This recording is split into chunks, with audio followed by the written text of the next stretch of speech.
Welcome back to the Beyond the Dojo podcast. I'm Lauren. I'm Jeremiah. You might have to get closer to the mic to say that. I don't know if he heard you that time.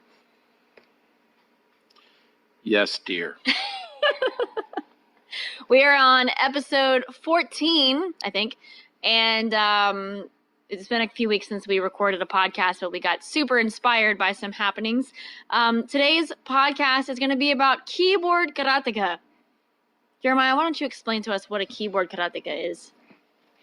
Is any person who has formerly trained or is still training who likes to voice their opinion on the computer screen, but when met in person, might not have the same kind of ferocity, Gumption, balls that you would have when he's at home sitting behind a screen. I would even venture to say that some of these people might not be continuously training. Maybe they say they are.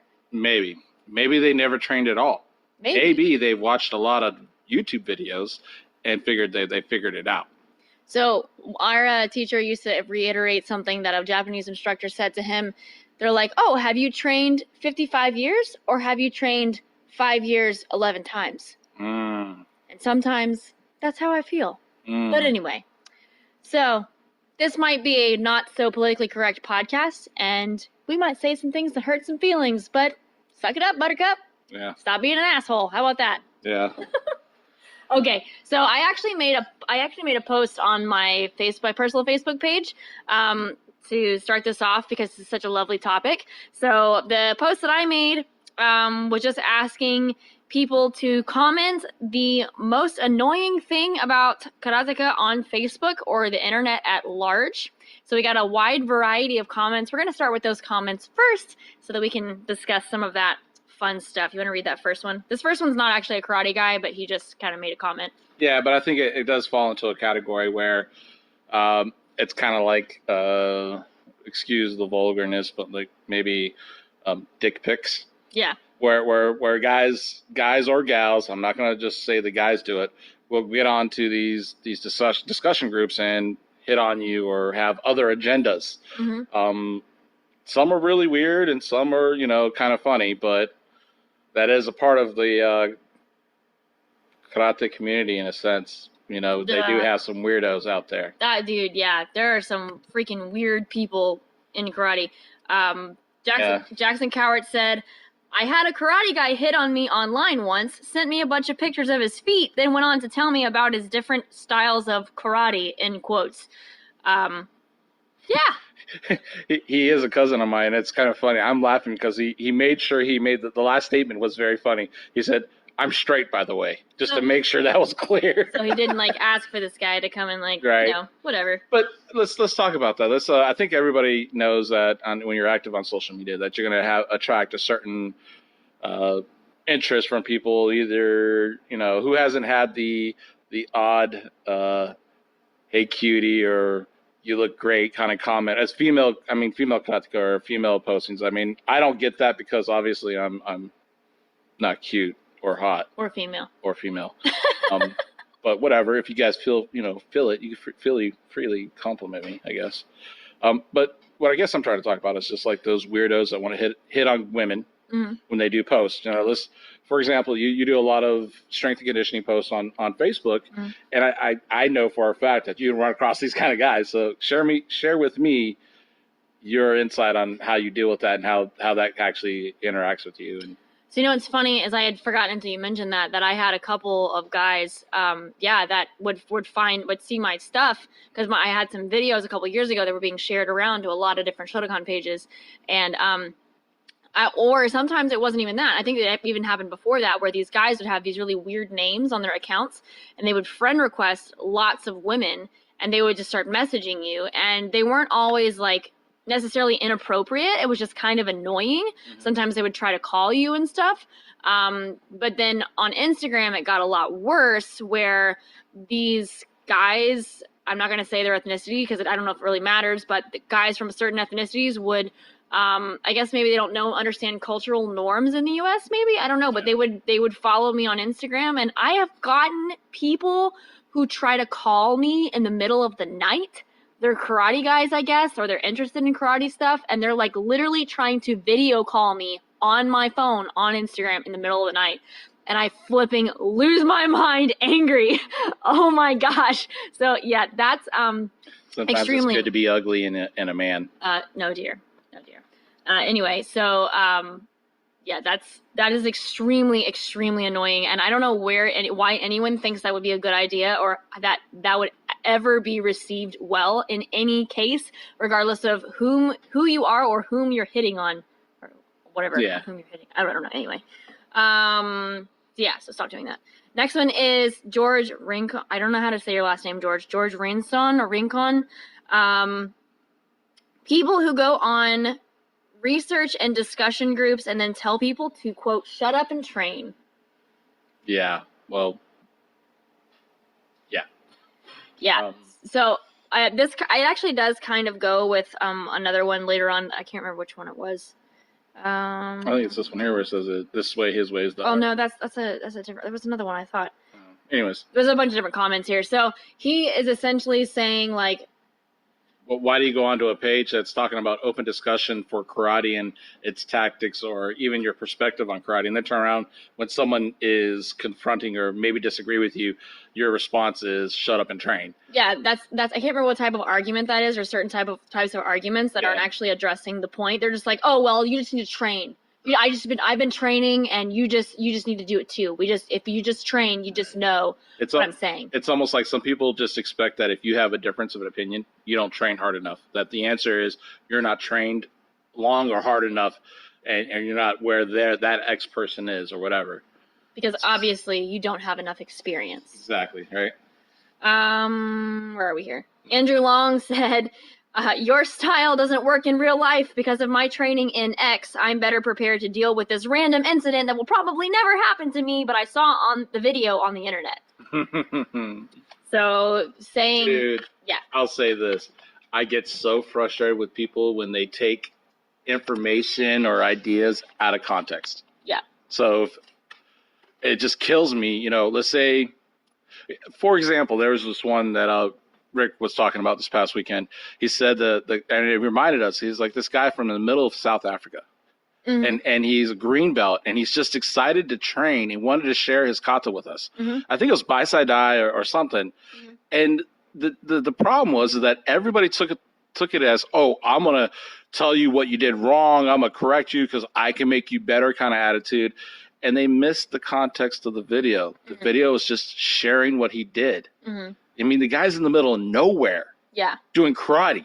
Yeah, and people are being really rude. And people are correcting as if he's trying to be a world champion. Yeah. And they couldn't see the smile on the guy's face. They couldn't see the joy. And I just, Rick reminded me of that story, and it did hit home when we were thinking about this conversation here, because it happens all the time. I mean, I had a student that had got into wearing the restrictive masks, mm-hmm. the ski masking thing, and he did a kata, and he decided that he was going to put it on Facebook.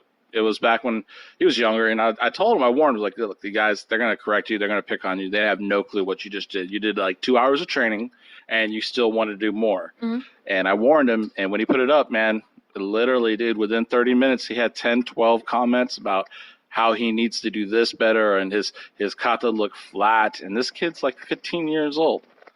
Mm-hmm. It kills me when comments the comments have no relationship to what the whole post or video is about. It kills me. Yeah, well, and part of it too, remember how we had that guy come on, he asked us a question underneath one of our podcasts, and he was asking about whenever people from another style start speaking badly about your style, and because they've trained in this style, they're saying that obviously what you're doing would never work. I think that's some of what Andrew is kind of pointing out here, is like, well, I saw it done this way, or I've always been taught this way, so this is the only way to do it. Well, how about you learn a little bit of the context of what's in the video, kind of like what Jeremiah is saying, is like, somebody might be showing something because it's Kihon, or they might be showing something because they're going to be doing a tournament or whatever. And what is their intention behind what they're doing? Right. Yeah, man, it just kills me. And this whole, like, my style is better than your style, that is so antiquated, perspective. It's such a high school drama. It is so high school drama. So we have clicks.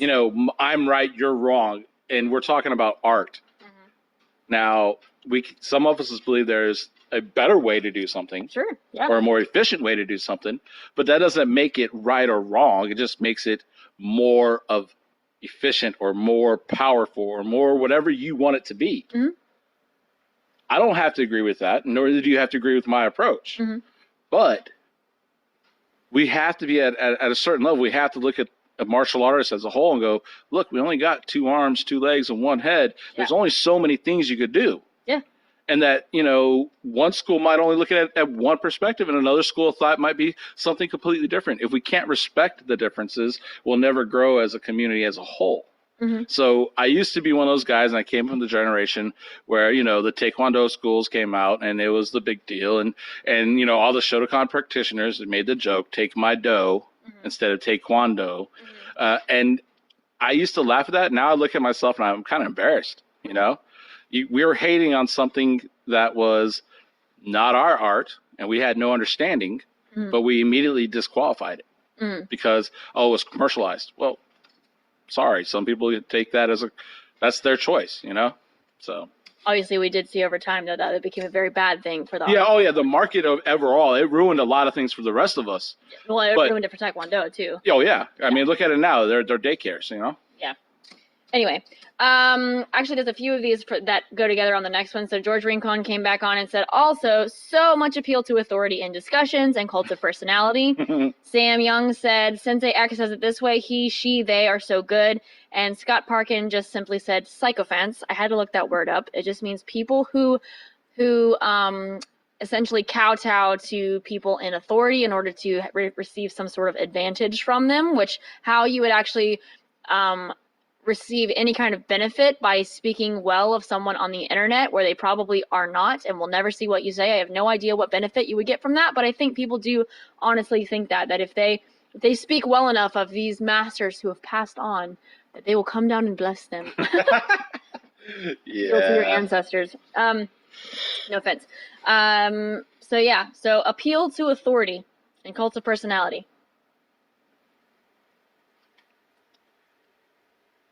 So that's always going to be an issue. There's always going to be fanatics and people who misunderstand the messenger and the message. Yeah. You know what I mean? And they focus on the messenger instead of what what he's trying to teach or what she's trying to teach. Yeah. And I think that happens in all facets of life. Yeah. It's not a uniquely karate thing. But I will say this though, they tend to be really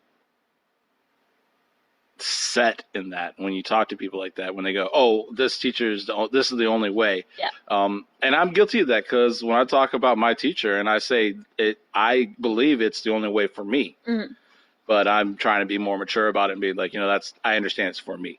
That other people. This is the issue that I have though, because a good teacher wants their students to take what they're saying and be able to verify it in some way. The dog is like lapping up water behind me, and it is really loud. I don't know if you can hear it on the thing here.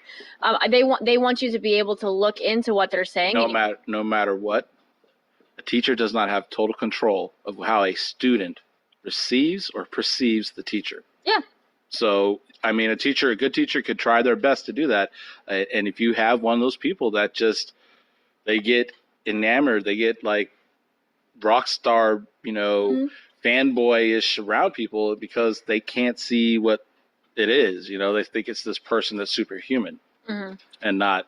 Well, what I'm saying is for you to be a good student, you should be a critical thinker. Oh, absolutely. Regardless of from whom you were learning. Yeah. Okay. I mean, and I guess that sounds like really, what would the word be? I realized yesterday that I am an irreverent person, so I guess that sounds irreverent. Irreverent? Yeah, explain that real quick. I'm not reverent. Not reverent? I'm not reverent. I think she's trying to make me say a word that I can't say. That's what it is. Irreverent? She's like, say the word irreverent. See what I mean? Irrelevant. No, irreverent. Irreverent. Yes. Hello. Shut up. Harry. Okay. He's allowed to do that because he's Japanese, okay? Irreverent. So I'm a very irreverent person. I don't mean it that way, but I mean, what I'm saying is regardless of who is actually teaching you, and we talked about this in previous podcasts, is you should be able to take what someone's teaching you and at least think critically about it, even if you don't have like an extensive background in what it is you're learning, even if you're a beginner. That doesn't mean that you just argue with them every step of the way, but you ask questions, and as you become more advanced, especially like black belt, Nidan, Sandan level, you start to think critically about the things that you've been doing. You know, you check your fundamentals, you check your kihon, you check your application, you just check your overall understanding of what your karate is to see if, you know, does it stand the test of time? Is it effective? Is it efficient? Is my body holding up based on the way that I've been training? Just because someone taught you to do something a certain way, number one, they could be wrong. Number two, you could have taken it incorrectly. I think that's kind of what you were getting at, is you could have misunderstood what they were trying to tell you.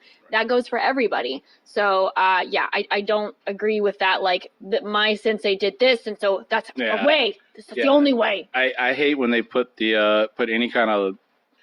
Now, I'll give respect where respect is due, and if a person's a good teacher, a good karateka, I'm gonna give that respect.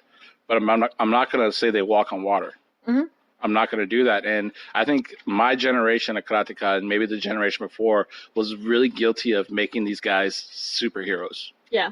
You know, back in the day, you know, these guys that we're talking about now, Kanazawa, you know, all these older guys, these first, second generation JKA instructors, man, they were the superstars. Yeah.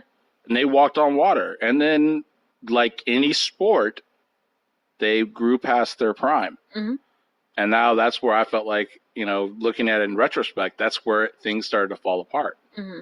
You know, because now these people can't explain why they can't move like superheroes anymore. We're expecting them to be that way. And so some people, I felt like, created things to keep them in the now.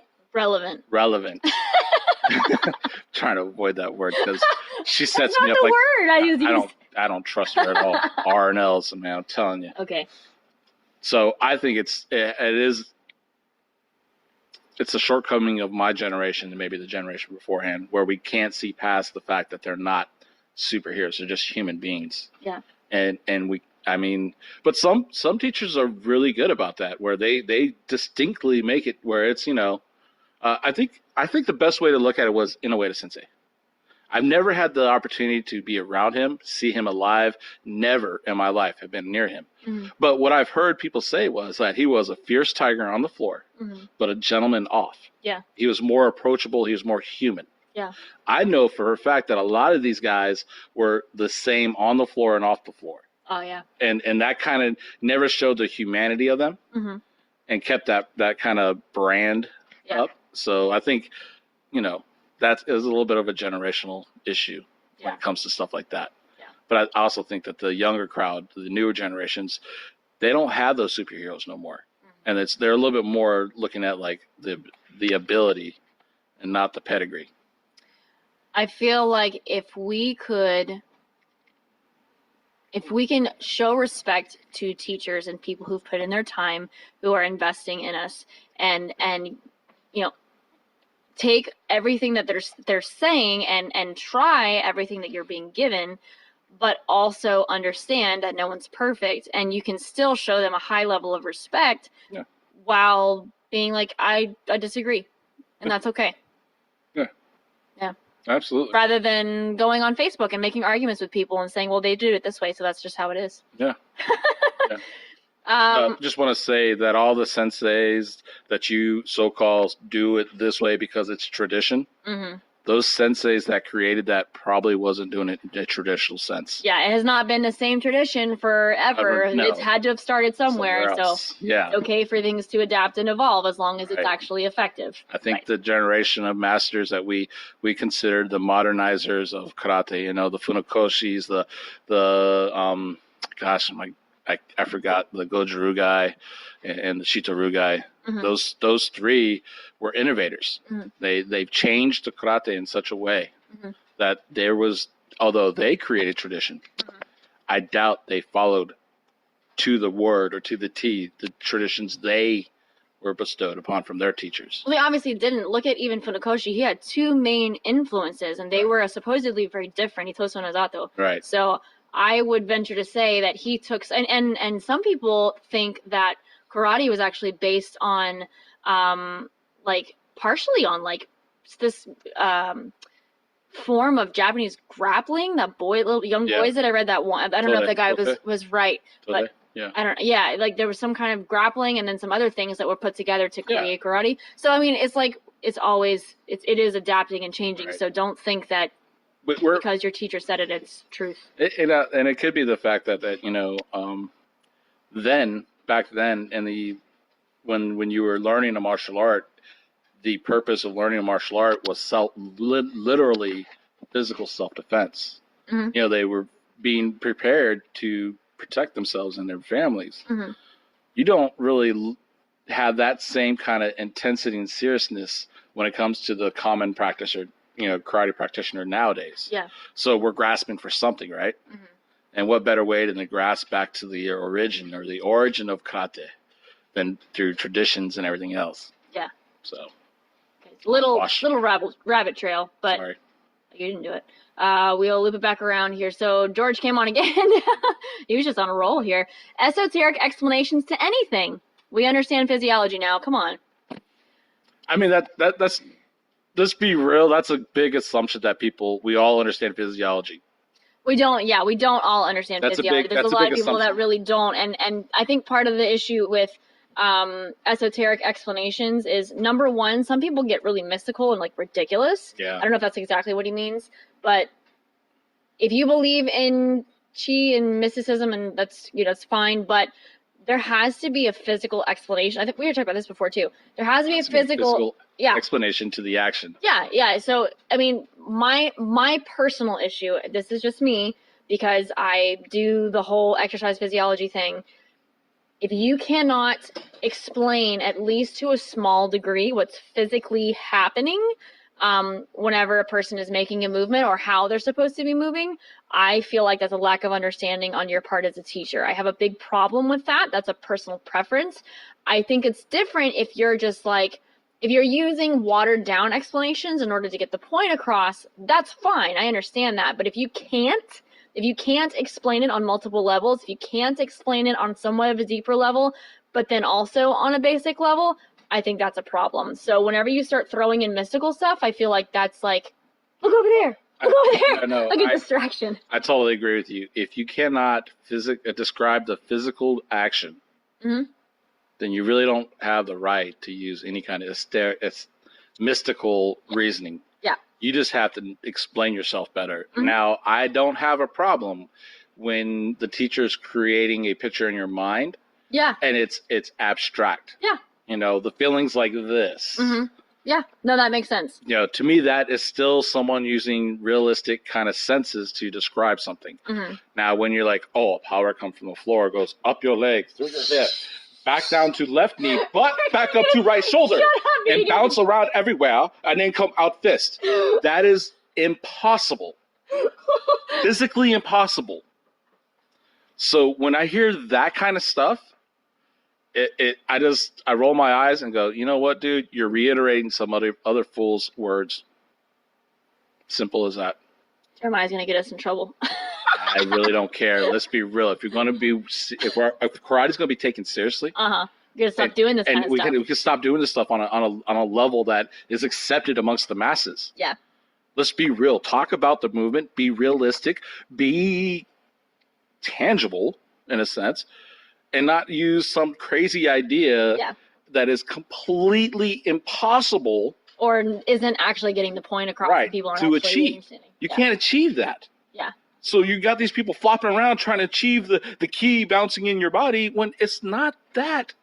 It might feel like that, but it's not that. It's a physical, athletic movement.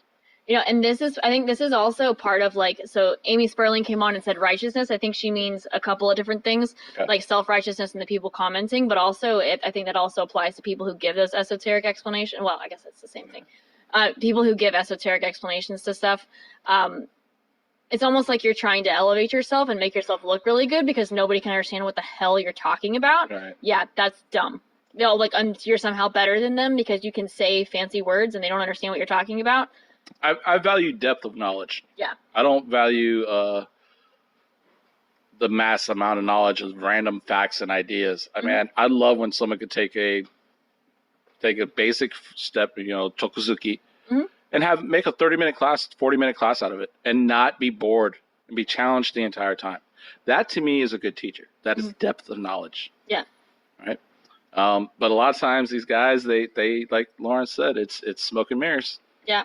Smoke and mirrors. They just want you to look dumb, and it's like you don't understand what I mean. You just must be dumb. You must not have enough experience. You don't have enough third eye. Yes, you don't have the third eye. Randall Hackworth said, hurt feelings. So, people who get their feelings hurt on social media. Okay, so you're using typed language and maybe some emojis. What do you expect to happen? People are going to say things, and you're probably going to get your feelings hurt sometimes because you're not going to either, number one, understand what they're saying, or number two, people are just jerks. See, that's the thing that I don't like even worse than these like horrible keyboard karateka. And that is when someone puts a post up, right? And they know it's going to be a little edgy. Yeah. And then they cry about how people have disagreed with them. You're so mean to me. Right? It's like, well, you're setting yourself up for that. I don't get it, man. Just either keep your mouth shut or accept that there's going to be some rudeness happening and anticipate for it. Just be like, okay, whatever. Yeah. It doesn't make sense to me. It's almost like, look at me, I'm the victim, but you kind of created the scenario to be a victim. You kind of made it to be where you were the victim. In reality, you walked into the fight knowing damn well what you're doing. Yeah, I mean, and I mean, okay, so there's two sides. We've just been arguing on the opposite side. Like, people are jerks in the comments, but then there's also people who make these posts. They make the posts, and it's almost like they're trying to get a rise out of people. That's really freaking annoying. Also, And let's talk about then the other half too. Is like, the one thing I don't think is mentioned in these comments that I want to talk about, and that is the egos of these, like, some of these teachers that travel and give seminars and everything else. Yeah. They kind of perpetuate the whole sociology of this super ego. I'm the Superman, and that's their thing, and they can't be wrong, and they can't admit they might have taken a wrong turn on the path because it makes them look like they're human. They feel like they have to present this superhuman thing because they're karate guys. Yeah. And I just, man, to me, that's the door into mysticism. It's like, you can't get past your own ego. You can't even get past, like, getting over your own shortcomings in your karate. Now you got to use this mysticism because you're not going anywhere. Do you feel like there's no more breakthroughs? Do you feel like that's as present on social media or on the internet, or is that more of just like a in-person like issue with training with folks? I think that it just overspills into everything. Yeah. It's like an overall issue, not particular one thing or another. Yeah. And I'm not calling anybody out. I'm just saying everybody's been to it where whatever seminar you went to, some guys are prima donnas and act like, how dare you disagree with me, or you're doing it wrong, do it my way. It's like, dude, but you're not the only way. Yeah, I will say, I do feel like if you're paying to go to somebody's seminar, you try it their way while you're there if you can, but I definitely don't agree with people like getting all ticked off about like, why aren't you doing it my way right now? Well, if you've been training differently for a long time, it's really hard to change your patterns. Let's be real. Yeah. The last comment was from Reva Tarn. She actually said false humility. So false humility. So I'm just a poor boy and nobody loves me, and I've been training for just by myself in the dirt with no shoes on for so long, and I just became a Zen master, and I just was blessed by Funakoshi, and he just touched my forehead, and I just knew things. In my humble opinion, with my humbleness. Yes.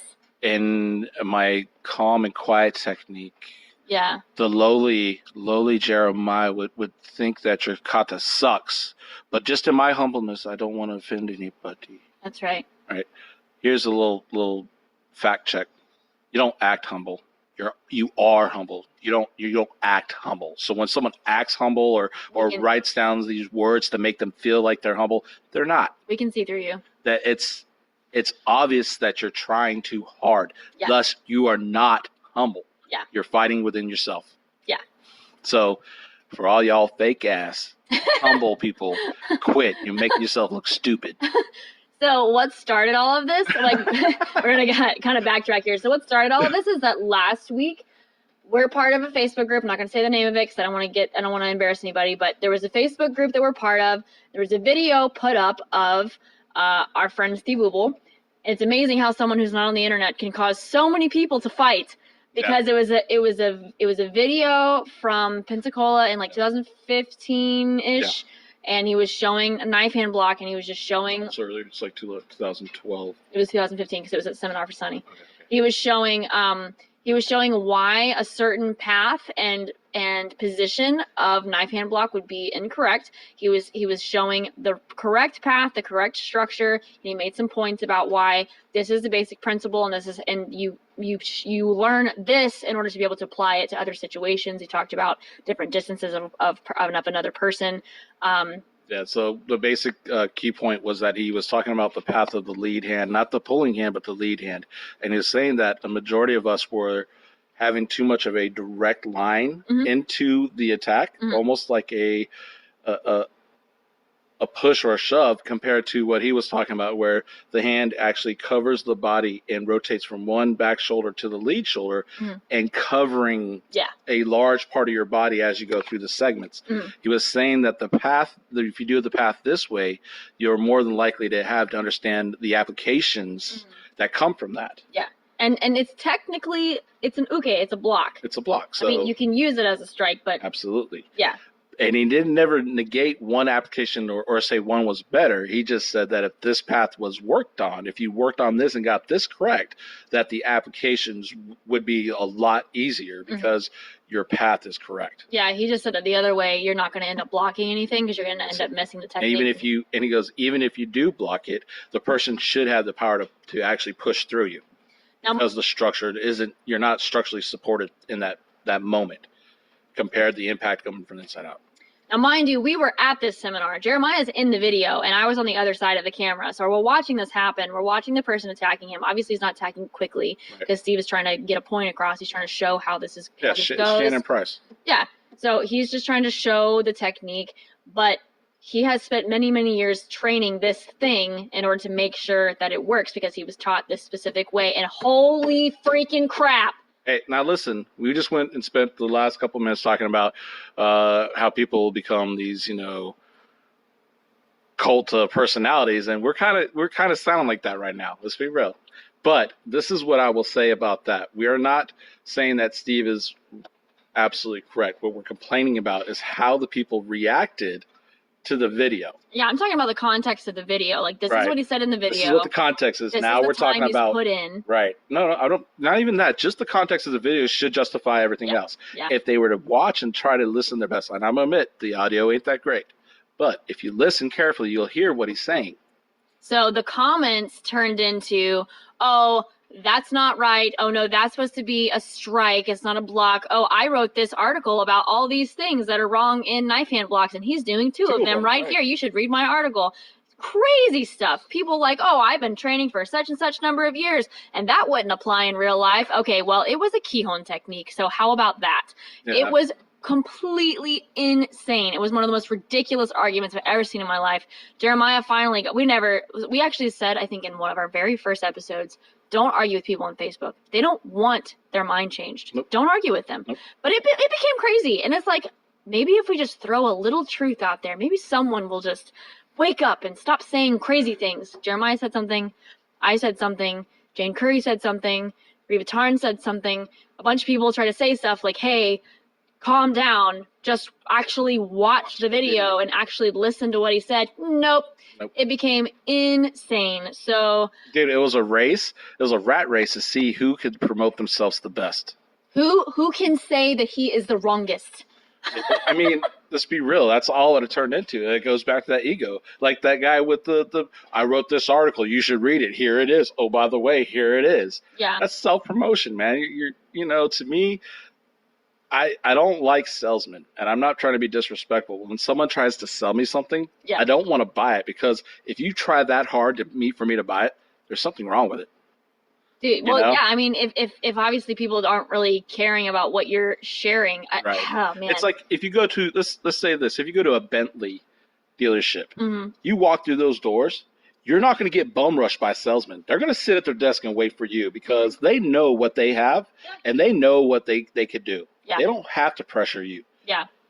And I feel like that's the way in karate too. It's like, if you understand or have an understanding of karate, then there's no reason for you to either put someone down or try to like promote yourself in these comments. If you know it, you know it. And if you knew it, you generally are a good student. You listen to the video. You actually listen to what's being said, not what you think is happening. The other thing too, the problem that I have is they're attacking a person's ethos, regardless of who they are. Right. If you don't know anything about them, you don't know what their background is, you don't know the time that they've put in, but you want to immediately say something. It's like I get you. Everyone has the freedom to say what they want. You know, this is America. You can say what you want. Yeah. But why would you make yourself look like a fool? Why would you chance making yourself look like a fool? But I reserve the right to put a value on your opinion. Yeah. And that's where I go. Yeah. You know, I look at that opinion and go, yeah, that you have the right to say that, but it ain't worth shit to me. Yeah. Because and I think, that's, I guess, is part of how to deal with this sometimes. Even if we're doing right now, we're putting these blog casts. Jeremiah can never say podcast. I'm like, he's like, you want to record the blog cast? I'm like, what are you talking about? The podcast? Anyways, when you put yourself out that way, you kind of, everybody I talk to that has a large YouTube channel or whatever, you just have to get kind of, I don't know, calloused to it. You don't read into it, and you have to shrug it off. Like, yeah, some of these people have nothing to say, but want everybody to listen.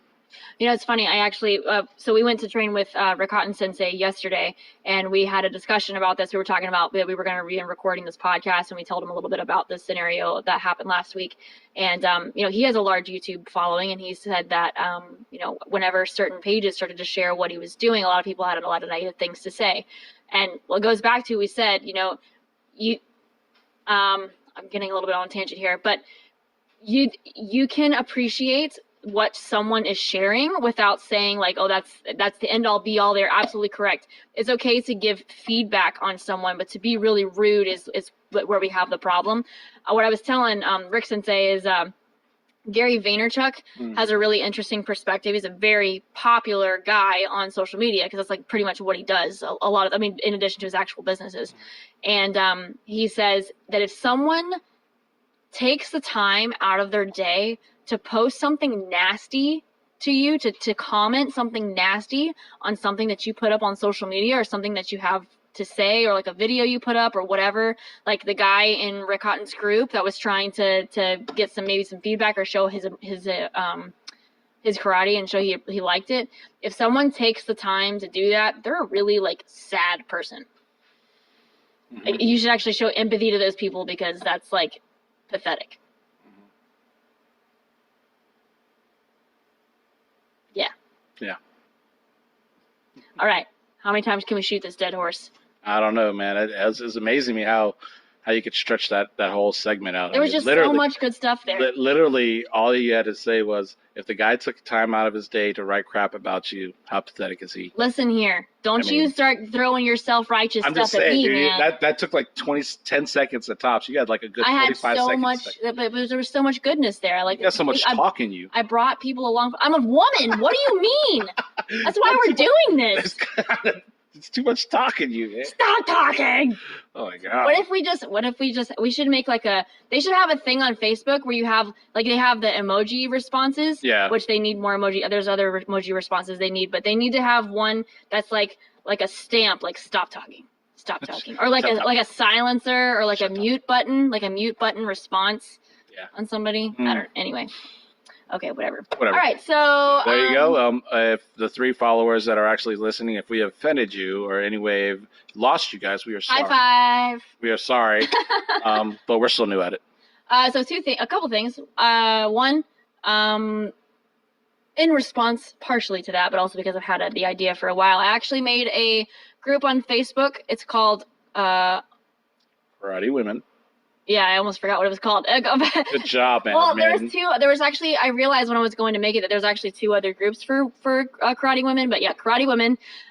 So if you're female, not dudes, I already had a guy try to get in the group. You can't come in if you're not a lady, okay? It goes back to that first one we're talking about where they're pervs. And they think he's like, oh, karate women. Yeah, I want to see some karate women. That's what happened this morning. No, if you're a lady and you want to be in the karate women group, you're welcome to jump in. The idea is just a place for women to share because women have an interesting experience in karate oftentimes, I find. So anyway, you're welcome to join the group.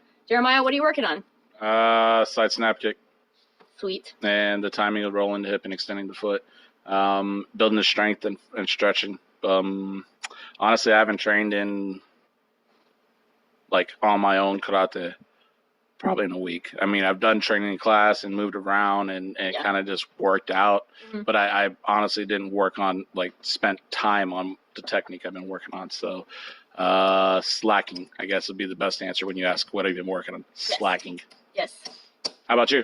Ditto. I didn't train this week, so I'm moving on from... Stop it! It's making stupid noises. I'm moving on from Basa Show, so I don't know what's next. I gotta think about that a little bit more. Yep. All right, so don't be a jerk. If you're gonna post something on somebody's page or comment underneath their stuff, think twice. Think about this podcast. Think about how angry we made you. Uh-huh.